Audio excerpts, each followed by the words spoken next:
Hello friend, तो आप सब कैसे हैं। आई होप कि आप लोग बहुत ही बढ़िया होंगे और बहुत ही बढ़िया से स्टडी कर रहे होंगे। तो आज हम बात करने वाले क्लास 12 हिस्ट्री के सभी ऑब्जेक्टिव प्रश्न में से छाड़कर आप सभी के लिए टॉप 30 प्रश्न लाए हैं। यदि आप 30 में से 30 का जवाब दे देते हैं तो आपका बोर्ड एग्जाम में 10 नंबर धरा हुआ है। तो आप सभी इस वीडियो को में ध्यान से बने रहिए और आप सभी को जितना का भी आंसर पता होगा कॉमेंट सेक्शन में जरूर बताइएगा, जिससे कि हमें अनुभव होगा कि आप 30 में से कितना का जवाब दे पाए और आपका रिजल्ट 2026 में कितना बेहतर होगा। और जितने भी बच्चे ऑब्जेक्टिव प्रश्न याद कर लिए हैं उसे रिवीजन की आवश्यकता है। और जो भी बच्चों को अभी तक ऑब्जेक्टिव प्रश्न याद नहीं किए हुए हैं और वह सोच रहे हैं कि अब हमें क्या करना है, तो आप सभी इस क्लास में ध्यान से बने रहिए। और हम यहाँ पर जितने भी प्रश्नों को कराएंगे आप सभी इन प्रश्नों को रोक रोक कर आप सभी ध्यान से ऑब्जेक्टिव 30 का 30 याद कर लेना है। और हमारे वीडियो डेली अपलोड हम करते हैं वीडियो, तो आप हमारे चैनल को सब्सक्राइब कर लीजिएगा, इससे आपको ऑब्जेक्टिव रिवीजन करने में किसी भी प्रकार की दिक्कत नहीं होगी। तो चलिए चलते हैं क्वेश्चन की ओर। द्विज के अंतर्गत किस वर्णों को रखा जाता है? बताइए, आपसे जो है प्रश्न पूछा गया है, द्विज के अंतर्गत किस वर्णों को रखा जाता है। तो आप सभी को पता होगा कि द्विज के अंतर्गत जो है 3 वर्णों को रखा जाता है। कितने वर्णों को रखा जाता है? 3 वर्णों को।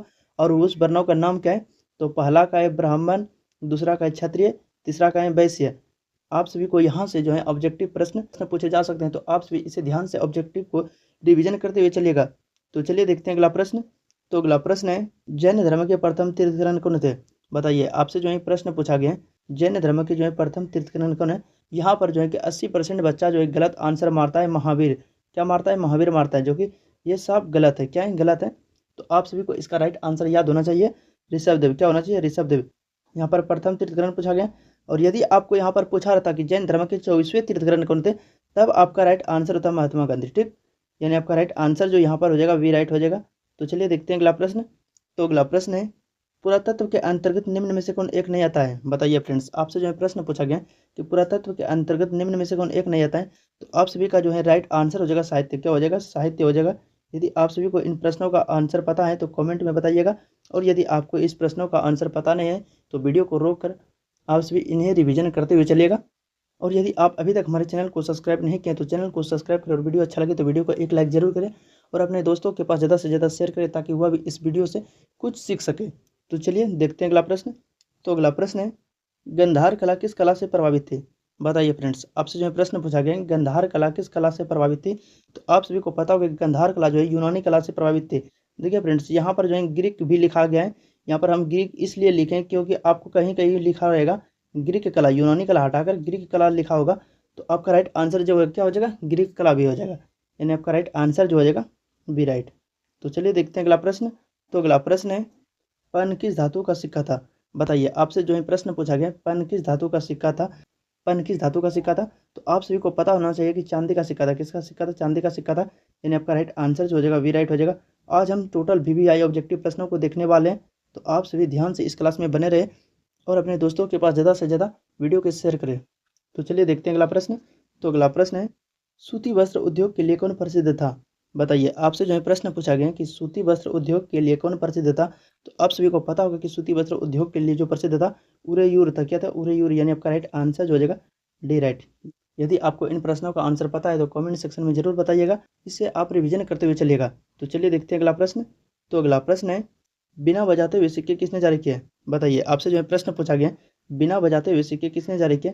तो आप सभी को पता होगा कि बिना बजाते हुए जो सिक्के जारी किए थे उसका नाम है समुद्रगुप्त। किसने जारी किया था? समुद्रगुप्त ने जारी किया था, यानी आपका राइट आंसर जो हो जाएगा सी राइट। क्या हो जाएगा? सी। तो चलिए देखते हैं अगला प्रश्न। तो अगला प्रश्न है, किसने सबसे पहले भारत में स्वर्ण सिक्के जारी किए? बताइए, आपसे जो है प्रश्न पूछा गया, किसने सबसे पहले भारत में स्वर्ण सिक्का जारी किए। तो आप सभी को पता होगा कि सबसे पहले जो भारत में स्वर्ण सिक्का जारी किया था उसका नाम है कुषाण शासक। क्या था? कुषाण शासक, यानी आपका राइट आंसर जो हो जाएगा सी राइट। तो देखते हैं अगला प्रश्न। तो अगला प्रश्न है, उपनिषदों की संख्या कितनी है? बताइए, आपसे जो है प्रश्न पूछा गया, क्या पूछा गया है? उपनिषदों की संख्या कितनी है? तो आप बताइएगा कि उपनिषदों की जो संख्या है वह 108 है। कितनी संख्या उपनिषदों की? 108 है, यानी आपका राइट आंसर जो हो जाएगा ए राइट। तो चलिए देखते हैं अगला प्रश्न। तो अगला प्रश्न है, सर्वाधिक प्राचीन स्मृति ग्रंथ कौन सा है? बताइए, आपसे जो है प्रश्न पूछा गया कि सर्वाधिक प्राचीन स्मृति ग्रंथ कौन सा है। तो आप सभी को पता होगा कि सर्वाधिक प्राचीन स्मृति ग्रंथ जो है उसका नाम है मनुस्मृति। क्या है? मनुस्मृति, यानी आपका राइट आंसर जो हो जाएगा ए राइट। तो देखते हैं अगला प्रश्न। तो अगला प्रश्न है, पुराणों की संख्या कितनी है? बताइए फ्रेंड्स, आपसे जो है प्रश्न पूछा गया, पुराणों की संख्या कितनी है। तो आप सभी को पता होना चाहिए कि पुराणों की जो संख्या है उनकी संख्या 18 है। क्या है? 18, यानी आपका राइट आंसर जो हो जाएगा बी राइट। तो देखते हैं अगला प्रश्न। तो अगला प्रश्न है, सिंधु सभ्यता में तांबा कहाँ से प्राप्त हुआ? बताइए, आपसे जो है प्रश्न पूछा गया कि सिंधु सभ्यता में जो तांबा प्राप्त हुआ था वह कहाँ से प्राप्त हुआ था? तो आप सभी को पता होना चाहिए कि सिंधु सभ्यता में जो तांबा प्राप्त हुआ था वह राजस्थान से प्राप्त हुआ था। कहाँ से प्राप्त हुआ था? राजस्थान से प्राप्त हुआ था। यानी आपका राइट आंसर जो हो जाएगा ए राइट। यदि आप अभी तक हमारे चैनल को सब्सक्राइब नहीं किए तो चैनल को सब्सक्राइब करें और वीडियो अच्छा लगे तो वीडियो को एक लाइक जरूर करें और अपने दोस्तों के पास ज़्यादा से ज़्यादा शेयर करें ताकि वह भी इस वीडियो से कुछ सीख सके। तो चलिए देखते हैं अगला प्रश्न। तो अगला प्रश्न है, अर्जुन किसके शिष्य थे? बताइए फ्रेंड्स, आपसे जो है प्रश्न पूछा गया है कि अर्जुन किसके शिष्य थे। तो आप सभी को पता होना चाहिए कि अर्जुन जो शिष्य थे उसका नाम है द्रोणाचार्य। अर्जुन के गुरु कौन थे? द्रोणाचार्य। कभी कभी आपसे यह भी प्रश्न पूछा जा सकता है, द्रोणाचार्य किसके गुरु थे? तो आप बताइएगा कि अर्जुन के गुरु थे। किसके गुरु थे? अर्जुन के गुरु थे। तो चलिए देखते हैं अगला प्रश्न।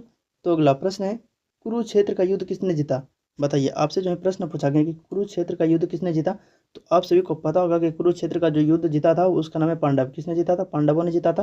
यानी आपका राइट आंसर जो हो जाएगा वी राइट। तो चलिए देखते हैं अगला प्रश्न। तो अगला प्रश्न है, महाभारत युद्ध कितने दिनों तक चला?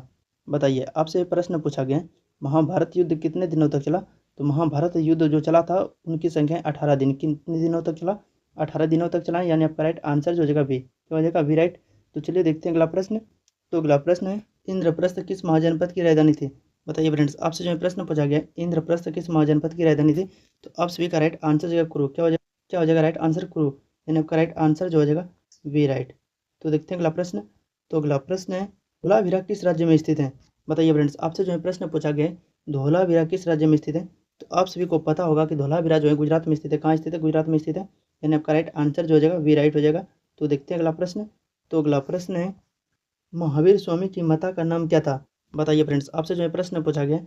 क्या पूछा गया है? महावीर स्वामी की माता का नाम क्या है? तो आप सभी को पता होगा कि महावीर स्वामी की जो माता का नाम है उनकी नाम है त्रिशला देवी। क्या है? त्रिशला देवी। यानी आपका राइट आंसर जो हो जाएगा ए राइट। क्या हो जाएगा? ए राइट हो जाएगा। तो चलिए देखते हैं अगला प्रश्न। तो अगला प्रश्न है, किसे विष्णु का अवतार माना जाता है? बताइए, आपसे जो है प्रश्न पूछा गया है किसे विष्णु का अवतार माना जाता है। तो आप सभी को पता होगा कि बुद्ध को विष्णु का अवतार माना जाता है। किसे माना जाता है? बुद्ध को विष्णु का अवतार माना जाता है। यानी आपका राइट आंसर जो ए राइट। क्या हो जाएगा? ए राइट। तो चलिए देखते हैं अगला प्रश्न। तो अगला प्रश्न है, महात्मा बुद्ध को ज्ञान की प्राप्ति कहाँ हुई? बताइए फ्रेंड्स, आपसे जो है प्रश्न पूछा गया है महात्मा बुद्ध को ज्ञान की प्राप्ति कहाँ हुई। आप सभी को पता होगा कि महात्मा बुद्ध को जो ज्ञान की प्राप्ति हुई थी बोध गया में हुआ था। कहाँ पर हुआ था? बोध गया में हुआ था। यानी आपका राइट आंसर जो हो जाएगा वी राइट हो जाएगा। क्या हो जाएगा? We right. तो चलिए देखते हैं अगला प्रश्न। तो अगला प्रश्न है, श्वेतांबर और दिगंबर का संबंध किससे है? बताइए फ्रेंड्स, आपसे जो है प्रश्न पूछा गया श्वेतांबर और दिगंबर का संबंध किससे है। तो आप सभी को पता होगा कि श्वेतांबर और दिगंबर का जो संबंध है वो जैन धर्म से। किससे संबंधित है? जैन धर्म से। यानी आपका राइट आंसर जो हो जाएगा वी राइट हो जाएगा। क्या हो जाएगा? We right.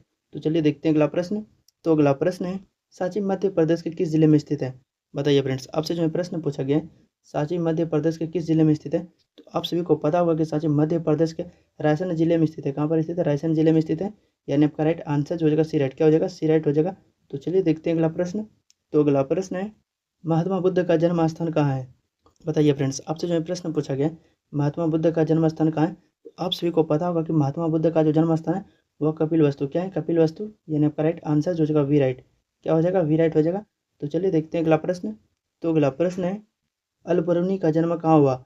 बताइए, आपसे जो है प्रश्न पूछा गया अल बिरूनी का जन्म कहाँ हुआ था। तो आप सभी को पता होगा कि अल बिरूनी का जो जन्म हुआ था वह ख्वारिज्म में हुआ था। कहाँ पर हुआ था? ख्वारिज्म में हुआ था। यानी आपका राइट आंसर जो हो जाएगा वी राइट। क्या हो जाएगा? We right. तो चलिए देखते हैं अगला प्रश्न। तो अगला प्रश्न है, इब्न बतूता कितने वर्षों तक भारत में रहा? बताइए, आपसे प्रश्न पूछा गया है इब्न बतूता कितने वर्षों तक भारत में रहा।